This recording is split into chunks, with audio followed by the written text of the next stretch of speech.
बिस्मिल्लाहिर्रहमानिर्रहीम, अस्सलाम वालेकुम। MS वर्ड ऑफिस 2019 की इस वीडियो सीरीज के अंदर जो चीज आज हम सीखेंगे वो है कि हम MS वर्ड ऑफिस 2019 के अंदर उर्दू के अंदर कैसे लिख सकते हैं। अमूमन बाय डिफॉल्ट जो लैंग्वेज वर्ड के अंदर हमारे पास मौजूद होती है वो इंग्लिश होती है, तो हम इन इंग्लिश के अलावा उर्दू के अंदर भी इसके अंदर आसानी से लिख सकते हैं। इसके लिए पहले मैंने एक वीडियो बनाई है जिसके अंदर हमें एक छोटी सी एक्सटेंशन इंस्टॉल करनी पड़ती है पाक उर्दू इंस्टॉलर के नाम से ना, तो वो हमारी अलग एक वीडियो मौजूद है जिससे मैंने ब्रीफली बताया है किस तरीके से वो हम नेट से डाउनलोड कर सकते हैं और उसको प्रॉपर इंस्टॉल कर सकते हैं। और जब वो इंस्टॉल हो जाती है तो हम आसानी से उर्दू के बहुत अच्छे मुख्तलिफ फॉन्ट्स के अंदर वर्ड के अंदर उर्दू लैंग्वेज के अंदर भी लिख सकते हैं। ठीक हो गया जनाब। तो उर्दू के अंदर ये मेरे सिस्टम के अंदर ऑलरेडी इंस्टॉल है क्योंकि पाक उर्दू इंस्टॉलर, तो मैं एक कमांड के थ्रू इंग्लिश से उर्दू में स्विच कर सकता हूँ, लिख सकता हूँ। ठीक है, अब फॉर एग्जांपल ये देख रहे हैं आप कि ये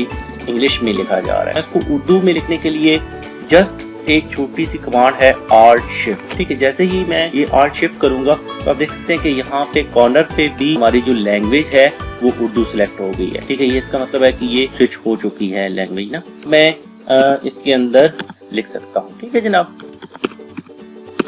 सही है। तो ये आसानी से आप लिख सकते हैं। ये अब कोई भी जिस तरीके से मैं अपना फॉन्ट सेलेक्ट करना चाहूँ, जो भी करना चाहूँ, वो आसानी से इसके ऊपर बाकी सारी एडिटिंग जैसे इंग्लिश के अंदर हम करते हैं वो बाकी सारी उसी तरीके से हम इसको कर सकते हैं। अब इसके बाद जब मैं अब उर्दू में लिख लिया, अगर दोबारा मैं स्विच करना चाहता हूँ इंग्लिश के अंदर तो जस्ट वही कमांड Alt Shift प्रेस करूंगा। अब यहाँ पे आप कॉर्नर में देख सकते हैं कि यहाँ लैंग्वेज इंग्लिश सिलेक्ट हो चुकी है। अब ये आगे जो भी मैं लिखूंगा वो इंग्लिश के अंदर। ठीक हो गया।